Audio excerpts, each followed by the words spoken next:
Caribbean Newsline is brought to you by the Barbados Tourism Marketing Inc.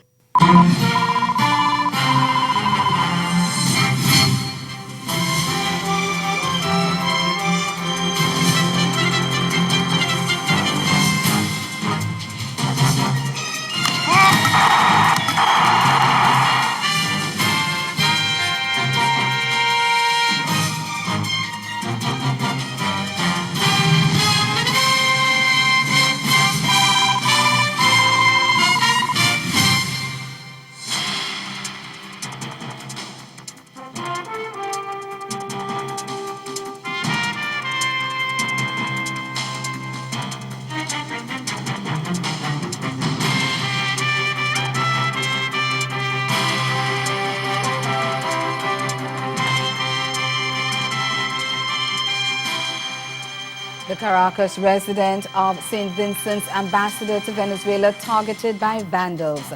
That's our top story in Caribbean Newsline for Wednesday, June 14. From the CMC News Center in Bridgetown, I'm Nicole Best. Good evening. Prime Minister of St. Vincent and the Grenadines, Dr. Ralph Gonsalves, says the country's ambassador in Venezuela will be provided with the appropriate level of security after a message was sprayed on the walls of his residence accusing the Vincentian embassy in Caracas of being complicit with the dictatorship. End of quote. He made the announcement in Parliament late Tuesday night and commended the act against Ambassador Andreas Wickham, who is resident in Venezuela with his wife, who is minister counselor at the embassy. They discovered the vandalism when they went to their residence last Friday. At the wall to the rear of the residence, written in Spanish, the words translated in English: Embassy complicit with the dictatorship. A graffiti in bold red. The person who works in the house as a helper indicated that a little earlier in that day, some persons went by and banging on the rails and shouting. Gonsalves sought to link the development to the position that his government has taken amidst the ongoing crisis in Venezuela, where demonstrations over the last month aimed at forcing President Nicolas Maduro out of office have resulted in several deaths. Clearly, there are some persons who are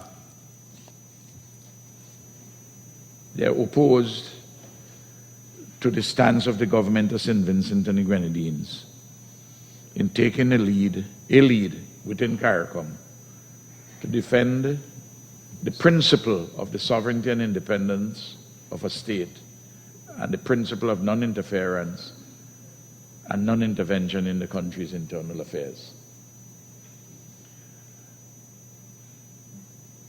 Ambassador Wickham has indicated that he's not intimidated, and he knows that such threatening conduct will not cause St. Vincent and the Grenadines to abandon their highly principled position.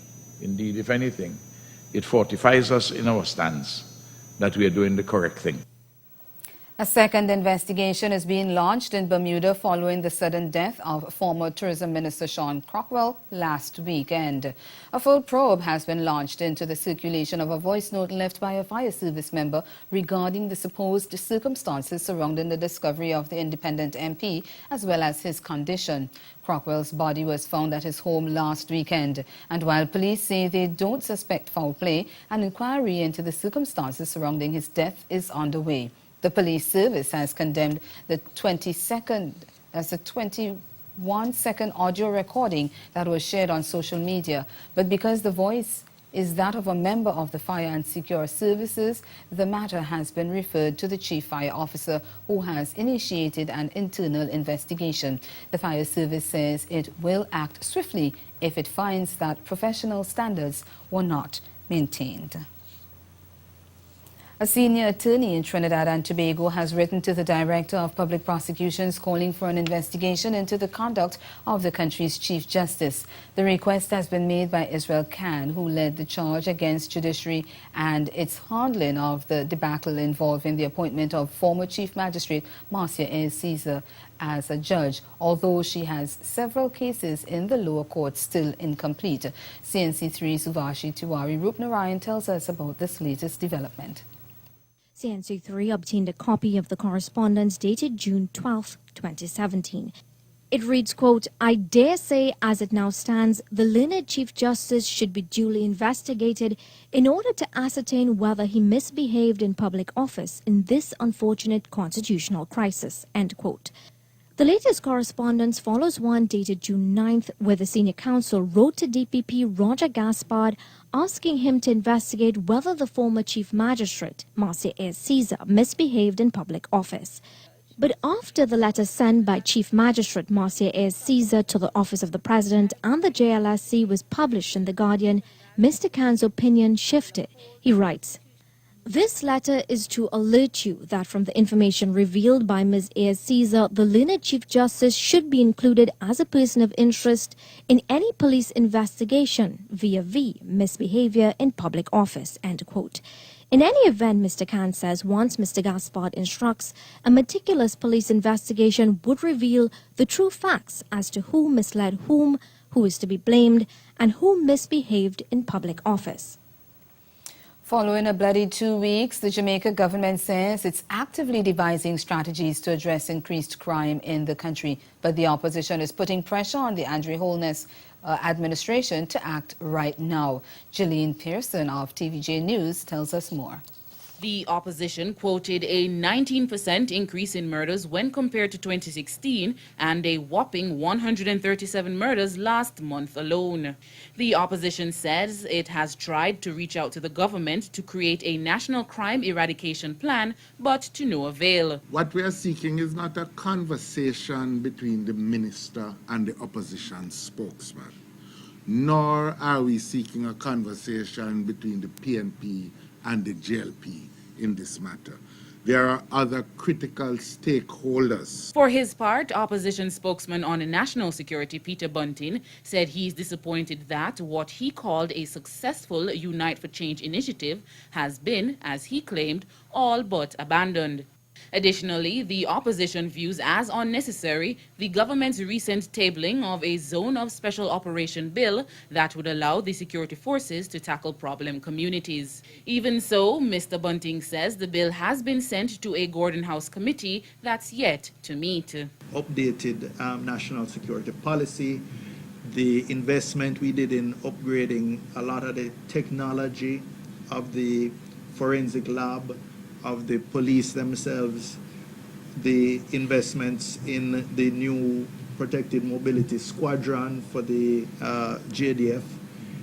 All of these were positive contributors. In the meantime, Dr. Peter Phillips insists that the previous PNP government left adequate laws in place that could be used to fight crime. It is not our view that the answer to this crime problem is simply to unleash more draconian measures in communities beyond that which is already provided for. Dr. Phillips believes that the national problem of crime is quickly spiraling. Jamaican people are being killed unnecessarily. They are living in fear in their communities. They need some coherent and comprehensive response that will address that predicament which they are facing, and that is not being provided by the government led by the Prime Minister.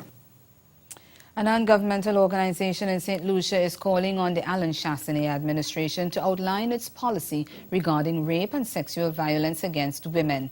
The group, which goes by the name Raise Your Voice St. Lucia Inc., made the call in the wake of the latest incidents, one in which a 7-year-old child was reportedly raped in the East Coast village of Dennery on Tuesday, and the other a sexual assault of a 22-year-old woman in another village on Monday. In a statement issued on Wednesday, the group said it is saddened by the persistent and frequent reports of rape and sexual violence against women and girls. It said in light of a resurgence of sexual violence against women and children, it wanted clarification from the government as well as the police on the status of the forensic laboratory and its capability and capacity to conduct forensic tests to better assist investigating officers and to ensure swift justice for victims of sex crimes. The group is also calling on female leaders in private and public sector agencies and in Parliament to agitate for policies and legislation geared toward protecting women and children. Still to come in Caribbean Newsline, a shadow cabinet formed in the Cayman Islands to keep government in check. Stay with us. There's more news after the break.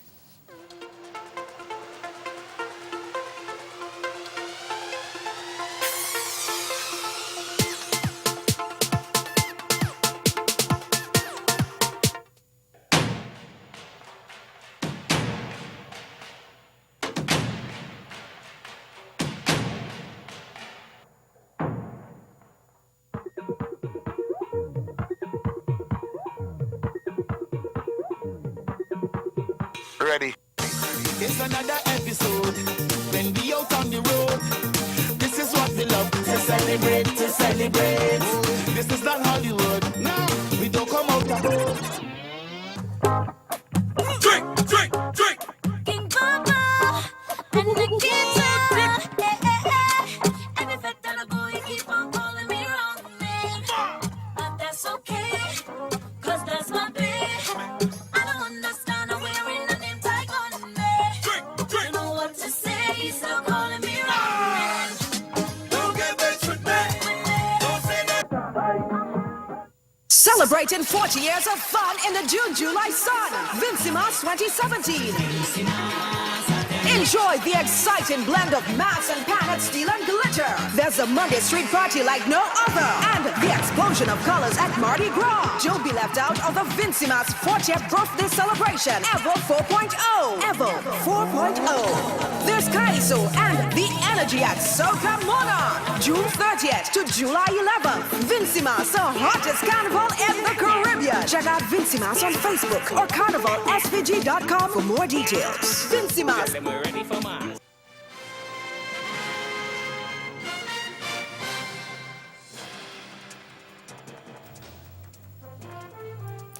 Opposition legislators in the Cayman Islands have united to form a shadow cabinet they say will keep the government in check.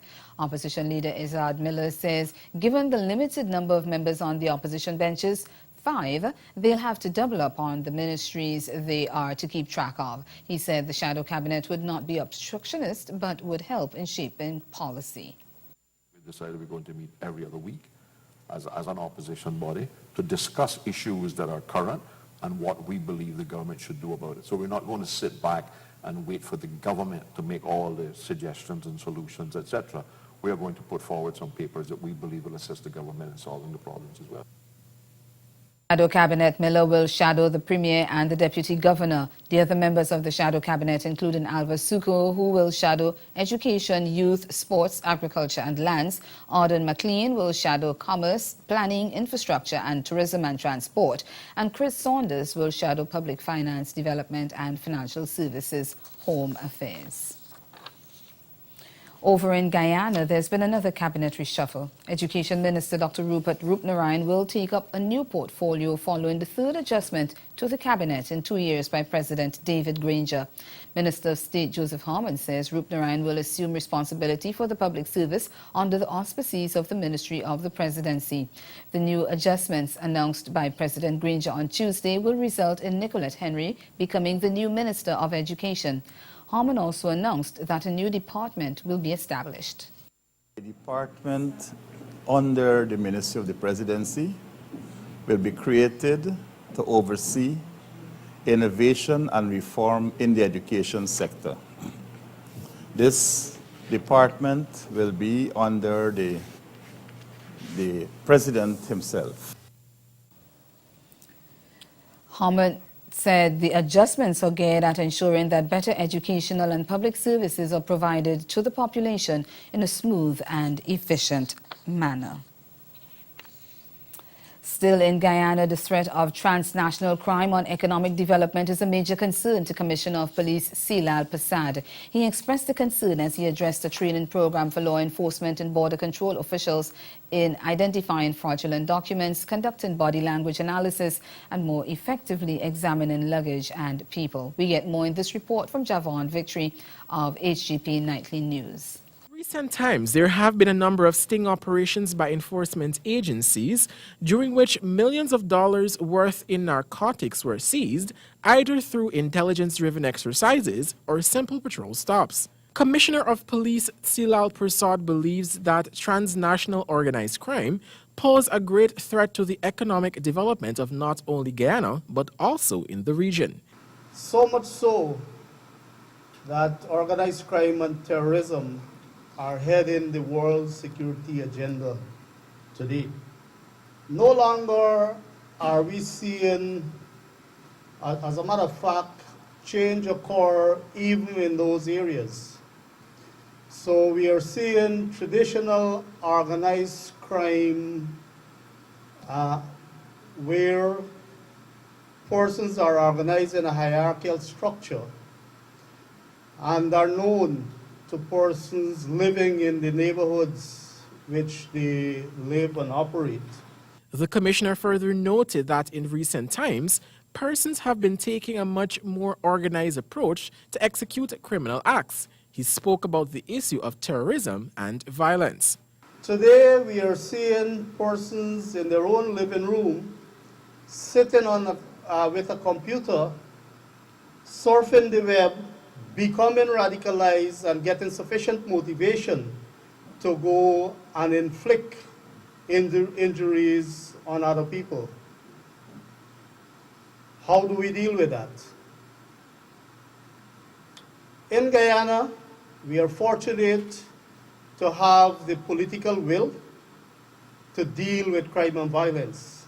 Meanwhile, Minister of Immigration and Citizenship Winston Felix referred to the negative spin-offs associated with drug transshipment points in the Caribbean. Consequently, transnational organized crime that occurs in the region has resulted in homicide rates, which per capita portrays the region as the most violent in the world. We must be reminded that criminal organizations continue to use Caribbean countries. We in Guyana must remind ourselves of the various discrete forms in which cocaine has been concealed. The over 100 participants are expected to garner improved techniques, better fraudulent document inspection, conduct body language analysis, examine luggage and persons more effectively. And ahead in Newsline Sport, rain delays play in the third ODI between West Indies and Afghanistan by more than 4 hours. Stay with us. Your sport is next. In a place where legends start, the beach is just the beginning.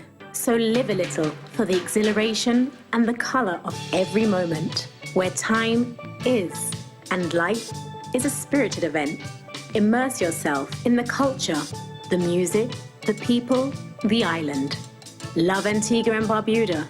Embrace an experience that leaves you breathless, from cricket to sailing week to carnival and more. Antigua and Barbuda, the beach is just the beginning. Ravenel's Resort and Conference Center is the mecca of conferences in the island of Tobago. The state-of-the-art facility caters to executive forums, weddings, banquets, training, elegant dining, and tranquil accommodations. Guests at Ravenel's Resort can choose from self-catering, standard, deluxe, and executive rooms. Sit at the poolside and savor the ambience of nature, or enjoy a sumptuous meal on the terrace and inside the Bouvardia restaurant. Let's go to Ravenel's Resort and Conference Center, the tranquil Caribbean Resort. Call 868-639-9666 or visit our website at www.ravenelsresorttobago.com. Follow your heart to the 21st edition of the St. Kitts Music Festival from the 22nd to the 24th of June, featuring Shabba Ranks, Ultimate Rejects, The Boozman, Mobado, Jack Pure, DJ Private Ryan. And back together again, Square One. Also performing Third World. Voice, King Mighty Chalk Dust. Credence Clearwater Revisited. Ed Robinson. Ricardo Drew. Tedison John. Felicia Ross. Brianna D. Lyrical. And Goo Goo Dolls. For more information, log on to www.stkitsmusicfestival.net.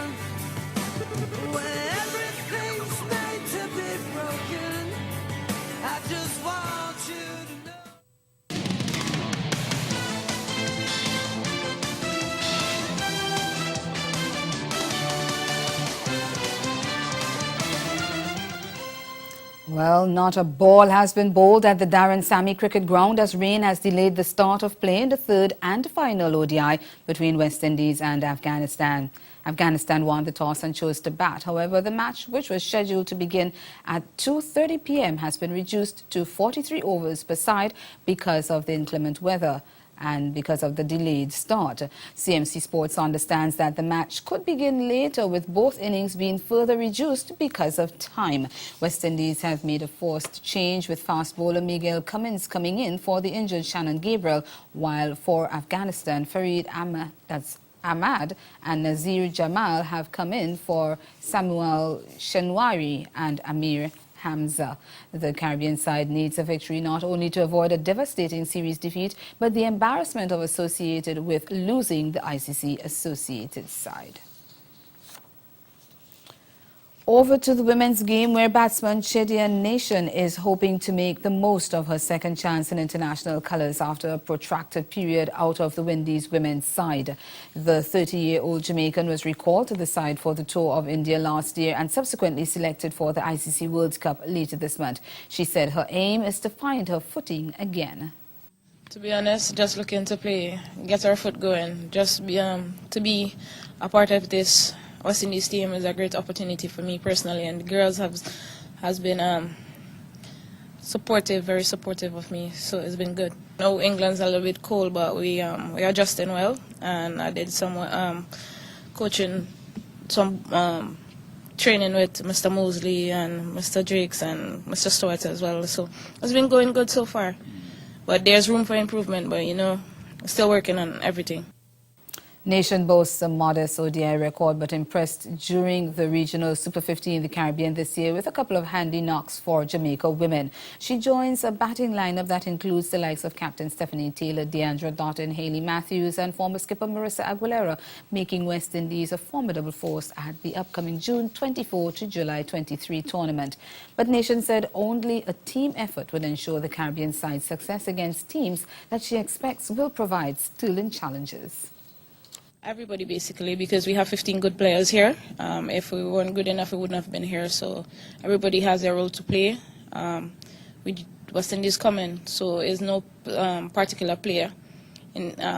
Everybody's just preparing. All the teams are going to be good because these wickets in England are good for batting, the ones that we've played on so far.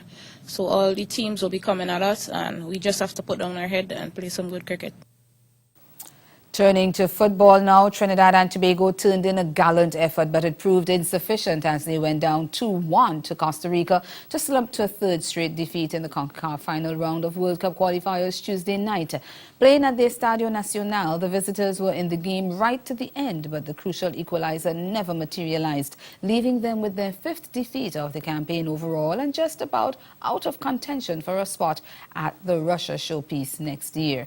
TNT was set back as early as the opening minute when Francisco Calvo scored, but roared back when Kevin Molino struck in the 35th minute. However, Brian Ruiz netted on the stroke of half-time to dash TNT's hopes, and the second half proved one of frustration. The Portugal-based forward collected a pass on the fringes of the 18-yard box, beat a defender, and then curled a shot with the outside of his left foot past Williams. The defeat left TNT bottom of the Six Nations standings on just 3 points from a single win against Panama in Port of Spain last March. They are only 4 points behind Panamanians, who currently occupy the last qualification spot, but will need to quickly reverse their results heading into the latter half of the competition.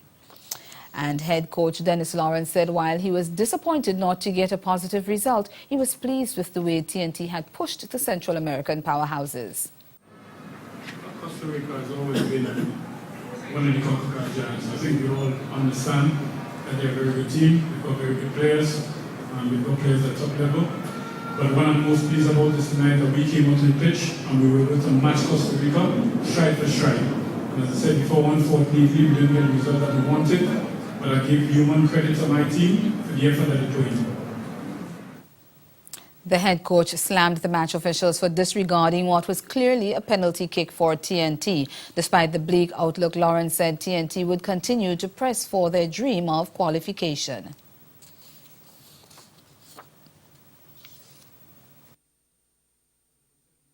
I'm just really disappointed that we didn't get what we deserved because I thought it was a clear penalty. And as I said before, I think the entire stadium knew it was a penalty. And the only people who did not recognize it was the people who was most important was the officials. We're going to fight all the way to the end until it becomes mathematically impossible for us to qualify. But as I said before, we're going to fight all the way to the end. And in rugby, TNT's chances at qualifying for the World Championships got tougher after they were beaten by Guyana last weekend. In this report from Isan Griffith of Capital News, we hear Guyana's victory landed them the South Zone title and a major boost in the international standings.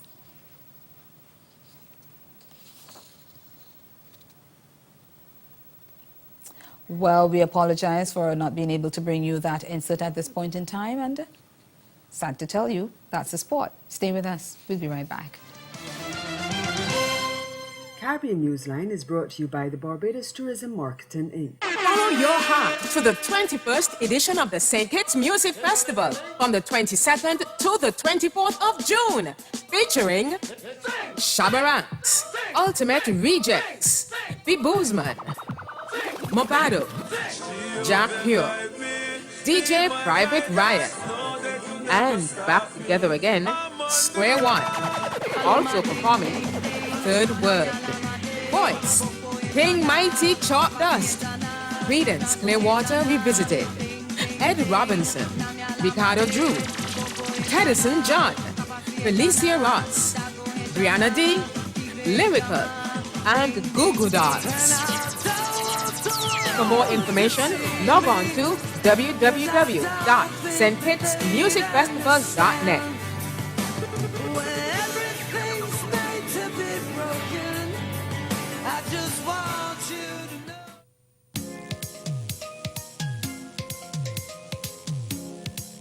If you like dancing and whining and fretting till the morning, if you like drinking, masquerading, live music always playing, if you like islands of blue seas where people always smiling, if you like street jams and bandstands where people will be jamming, don't you miss this time, no.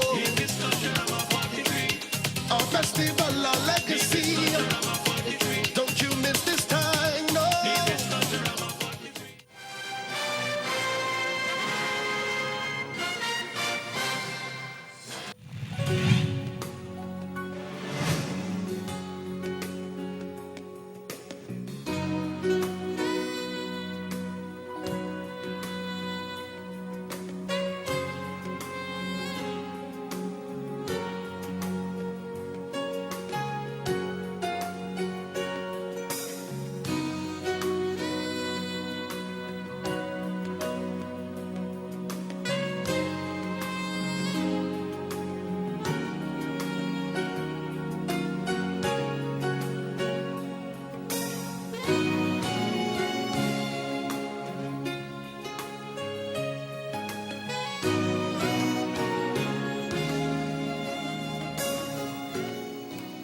Again, the major developments of this day, the Caracas residents of St. Vincent's ambassador to Venezuela targeted by vandals. And in sport, rain delays play in the third ODI between West Indies and Afghanistan.